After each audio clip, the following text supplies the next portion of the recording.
सर्वमंगल मांगल्ये शिवे सर्वार्थ साधिके शरण्ये त्र्यंबके गौरी नारायणी नमोस्तुते।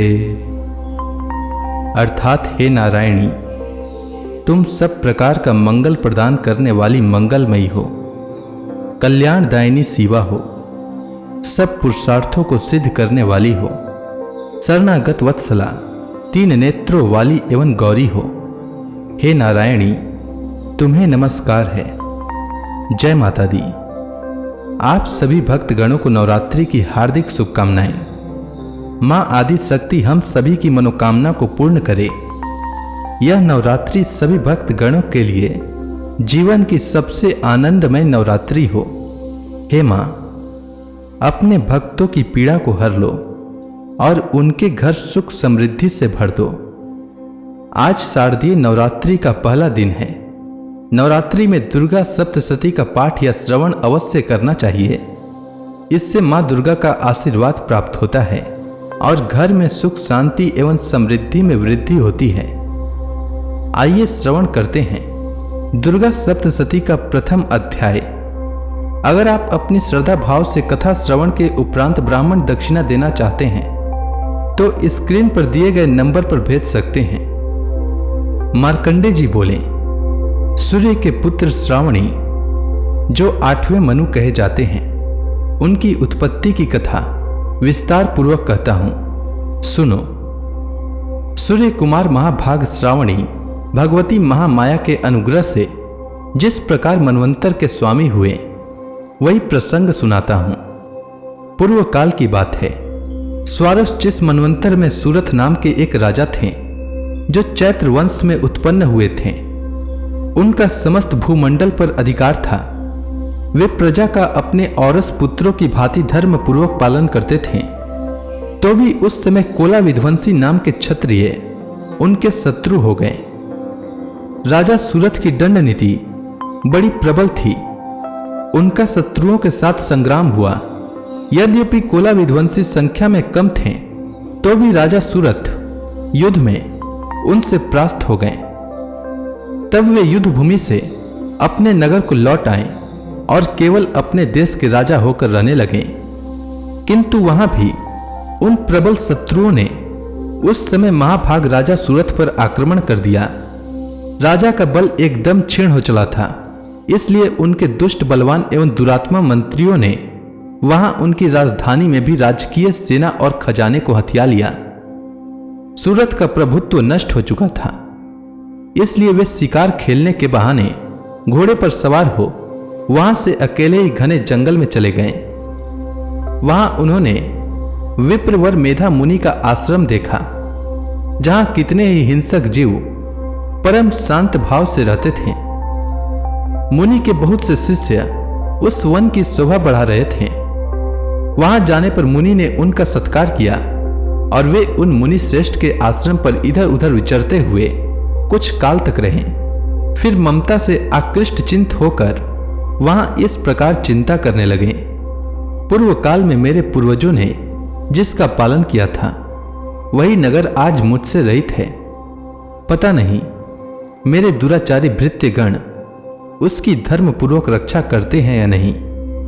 जो सदा मद की वर्षा करने वाला और शूरवीर था, वह प्रधान हाथी अब शत्रुओं के अधीन होकर न जाने किन भोगों को भोगता होगा। जो लोग मेरी कृपा, धन और भोजन पाने से सदा मेरे पीछे पीछे चलते थे, वे निश्चय ही अब दूसरे राजाओं का अनुसरण करते होंगे। उन अपव्ययी लोगों के द्वारा सदा खर्च होते रहने के कारण अत्यंत कष्ट से जमा किया हुआ मेरा वह खजाना खाली हो जाएगा। ये तथा और भी कई बातें राजा सूरथ निरंतर सोचते रहते थे। एक दिन उन्होंने वहां विप्रवर मेधा के आश्रम के निकट एक वैश्य को देखा और उसने पूछा, भाई तुम कौन हो? यहां तुम्हारे आने का क्या कारण है? तुम क्यों शोकग्रस्त और अनमने से दिखाई देते हो? राजा सूरथ का यह प्रेम पूर्वक कहा हुआ वचन सुनकर वैश्य ने विनीत भाव से उन्हें प्रणाम करके कहा। वैश्य बोला, राजन, मैं धनियों के कुल में उत्पन्न एक वैश्य हूं। मेरा नाम समाधि है। मेरे दुष्ट स्त्री पुत्रों ने धन के लोभ से मुझे घर से बाहर निकाल दिया है। मैं इस समय धन, स्त्री और पुत्रों से वंचित हूं। मेरे विश्वसनीय बंधुओं ने मेरा ही धन लेकर मुझे दूर कर दिया है। इसलिए दुखी होकर मैं वन में चला आया हूं। यहां रहकर मैं इस बात को नहीं जानता कि मेरे पुत्रों की, स्त्री की और स्वजनों की कुशल है या नहीं। इस समय घर में वे कुशल से रहते हैं अथवा उन्हें कोई कष्ट है। वे मेरे पुत्र कैसे हैं? क्या वे सदाचारी हैं अथवा दुराचारी हो गए हैं? राजन ने पूछा, जिन लोभी स्त्री पुत्र आदि ने धन के कारण तुम्हें घर से निकाल दिया, उनके प्रति तुम्हारे चित्त में इतना स्नेह का बंधन क्यों है? वैश्य बोला, आप मेरे विषय में जैसी बात कहते हैं वह सब ठीक है, किंतु क्या करूं? मेरा मन निष्ठुरता नहीं धारण करता।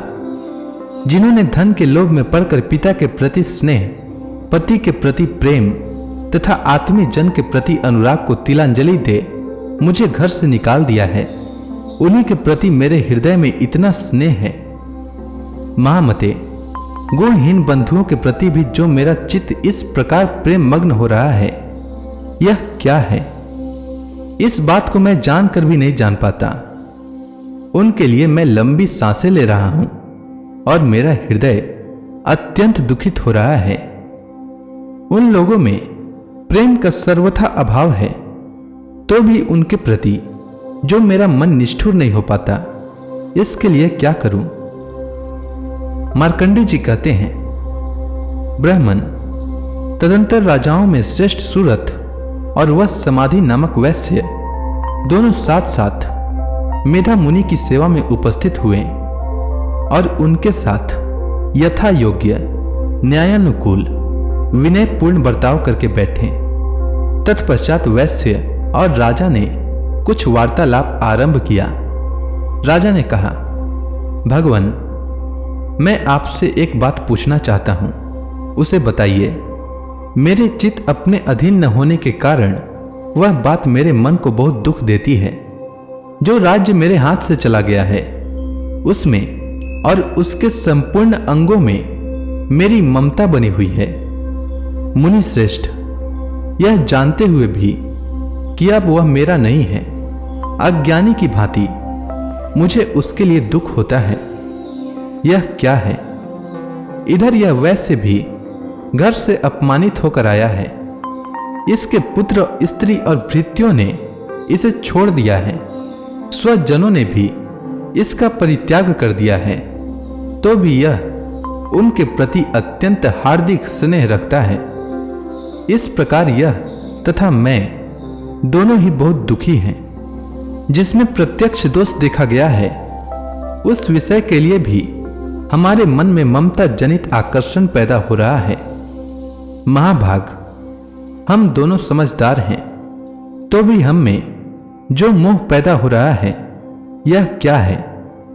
विवेक शून्य पुरुष की भांति मुझ में और इसमें भी यह मूढ़ता प्रत्यक्ष दिखाई देती है।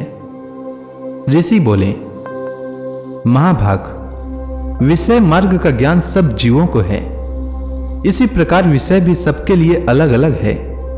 कुछ प्राणी दिन में नहीं देखते और दूसरे रात में ही नहीं देखते, तथा कुछ प्राणी ऐसे हैं जो दिन और रात्रि में भी बराबर ही देखते हैं। यह ठीक है कि मनुष्य समझदार होते हैं, किंतु केवल वे ही ऐसे नहीं होते। पशु, पक्षी और मृग आदि सभी प्राणी समझदार होते हैं। मनुष्यों की समझ भी वैसे ही होती है जैसी उन मृग और पक्षियों की होती है। यह तथा अन्य बातें भी प्रायः दोनों में समान ही है। समझ होने पर भी इन पक्षियों को तो देखो, ये स्वयं भूख से पीड़ित होते हुए भी मोहवश बच्चों की चोंच में कितने चाव से अन्न के दाने डाल रहे हैं। नरश्रेष्ठ, क्या तुम नहीं देखते कि ये मनुष्य समझदार होते हुए भी लोभवश अपने किए हुए उपकार का बदला पाने के लिए पुत्रों की अभिलाषा करते हैं? यद्यपि उन सब में भी समझदारी की कमी नहीं है, तथापि संसार की स्थिति बनाए रखने वाले महामाया के प्रभाव द्वारा ममतामय भंवर से युक्त मोह के गहरे गर्त में गिराए गए हैं। इसलिए इसमें आश्चर्य नहीं करना चाहिए। जगदीश्वर भगवान विष्णु की योग निद्रा रूपा जो भगवती महामाया है, उन्हीं से यह जगत मोहित हो रहा है। वे भगवती महामाया देवी ज्ञानियों के भी चित्त को बलपूर्वक खींचकर मोह में डाल देती है। वे ही इस संपूर्ण चराचर जगत की सृष्टि करती है तथा वे ही प्रसन्न होने पर मनुष्यों को मुक्ति के लिए वरदान देती हैं।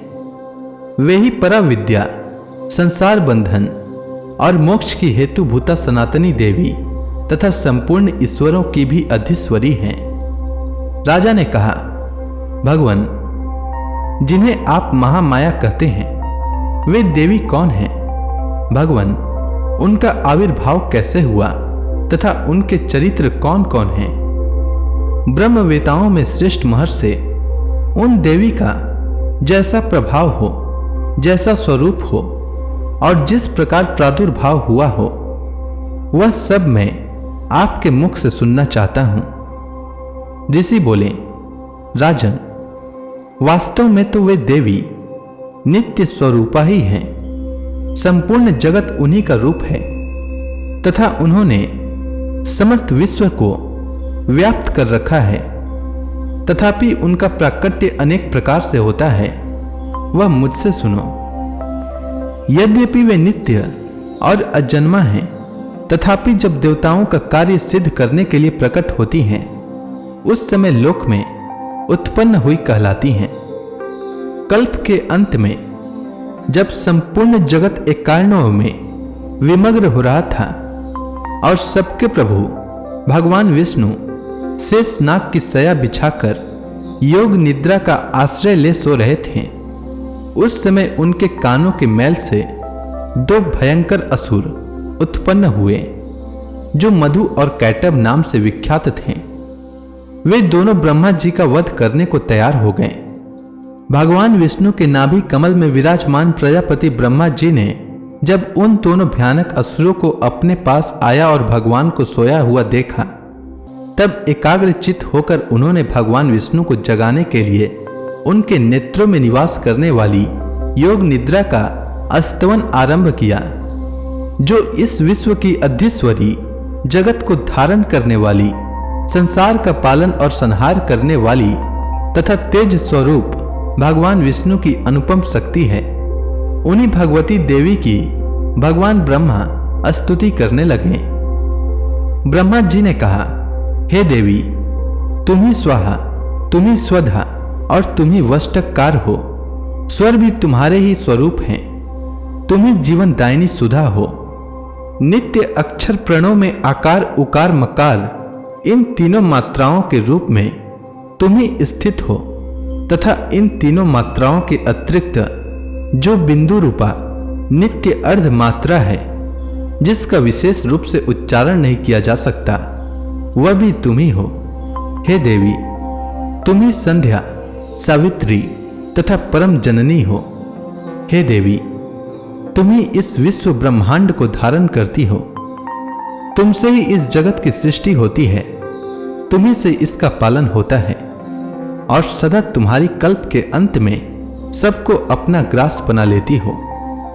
हे जगतमयी देवी, इस जगत की उत्पत्ति के समय तुम सृष्टि रूपा हो, पालन काल में स्थिति रूपा हो तथा कल्पांत के समय संहार रूप धारण करने वाली हो। तुम ही महाविद्या, महामाया, महामेधा, महास्मृति, महामोह रूपा, महादेवी और महासुरी हो। तुम ही तीनों गुणों को उत्पन्न करने वाली सबकी प्रकृति हो। भयंकर काल रात्रि, महारात्रि और मोह रात्रि भी तुम ही हो। तुम ही श्री, तुम ही ईश्वरी, तुम ही ह्रीम और तुम ही बोध स्वरूपा बुद्धि हो। लज्जा, पुष्टि, तुष्टि, शांति और क्षमा भी तुम ही हो। तुम खंग गदा धारिणी, शूल धारिणी, घोर रूपा तथा गदा, चक्र, शंख और धनुष धारण करने वाली हो। बाण, भूसुंडी और परिघ ये भी तुम्हारे अस्त्र हैं। तुम सौम्य और सौम्यतर हो। इतना ही नहीं, जितने भी सौम्य एवं सुंदर पदार्थ हैं उन सब की अपेक्षा तुम अत्यधिक सुंदरी हो। पर और अपर सबसे परे रहने वाली परमेश्वरी तुम ही हो। हे सर्वरूपे देवी, कहीं भी सत असत रूप जो कुछ वस्तुएं हैं और उन सब की जो शक्ति है वह तुम ही हो। ऐसी अवस्था में तुम्हारी स्तुति क्या हो सकती है। मुझको, भगवान शंकर को तथा भगवान विष्णु को भी तुमने ही शरीर धारण कराया है, अतः तुम्हारी स्तुति करने की शक्ति किसमें है। हे देवी, तुम तो अपने इन उदार प्रभावों से ही प्रशंसित हो। ये जो दोनों दुर्धर्ष असुर मधु और कैटभ हैं, इनको मोह में डाल दो और जगदीश्वरी भगवान विष्णु को शीघ्र ही जगा दो। साथ ही उनके भीतर इन दोनों महान असुरों को मार डालने की बुद्धि उत्पन्न कर दो। ऋषि कहते हैं, राजन, जब ब्रह्मा जी ने वहां मधु और कैटभ को मारने के उद्देश्य से भगवान विष्णु को जगाने के लिए तमोगुण की अधिष्ठात्री देवी योग निद्रा की इस प्रकार स्तुति की, तब वे भगवान के नेत्र, मुख, नासिका, बाहु, हृदय और वक्ष स्थल से निकलकर अव्यक्त जन्मा ब्रह्मा जी की दृष्टि के समक्ष खड़ी हो गई। योग निद्रा से मुक्त होने पर जगत के स्वामी भगवान जनार्दन उस एकार्णव के जल में शेषनाग की शैया से जाग उठे। फिर उन्होंने उन दोनों असुरों को देखा। वे दुरात्मा मधु और कैटभ अत्यंत बलवान तथा पराक्रमी थे और क्रोध से लाल आंखें किए ब्रह्मा जी को खा जाने के लिए उद्योग कर रहे थे। तब भगवान श्री हरि ने उठकर उन दोनों के साथ 5000 वर्षों तक केवल बाहु युद्ध किया। वे दोनों भी अत्यंत बल के कारण उन्मत्त हो रहे थे। इधर महामाया ने भी उन्हें मोह में डाल रखा था। इसलिए वे भगवान विष्णु से कहने लगे, हम तुम्हारी वीरता से संतुष्ट हैं, तुम हम लोगों से कोई वर मांगो। श्री भगवान बोले, यदि तुम दोनों मुझ पर प्रसन्न हो तो अब मेरे हाथों से मारे जाओ। बस इतना सा ही मैंने वर मांगा है, यहां दूसरे किसी वर से क्या लेना है। ऋषि कहते हैं, इस प्रकार धोखे में आ जाने पर जब उन्होंने संपूर्ण जगत में जल ही जल देखा, तब वे असुरों ने कमल नयन भगवान से कहा, जहां पृथ्वी जल में डूबी हुई न हो, जहां सूखा स्थान हो, वहीं हमारा वध करो। ऋषि कहते हैं, तब तथा अस्तु कहकर शंख चक्र और गदा धारण करने वाले भगवान ने उन दोनों के मस्तक अपनी जांघ पर रखकर चक्र से काट डाले। इस प्रकार ये देवी महामाया ब्रह्मा जी की स्तुति करने पर स्वयं प्रकट हुई थी। अब पुनः तुमसे उनके प्रभाव का वर्णन करता हूं, सुनो। इस प्रकार श्री मार्कंडे पुराण में सावर्णिक मनवंतर की कथा के अंतर्गत देवी महात्म्य में मधु कैटभ वध नामक पहला अध्याय पूरा हुआ। अब मैं दूसरा अध्याय कल लेकर आता हूं। तब तक के लिए देवी मां का नाम लेते रहें। तो प्रेम से बोलिए दुर्गा महारानी की जय।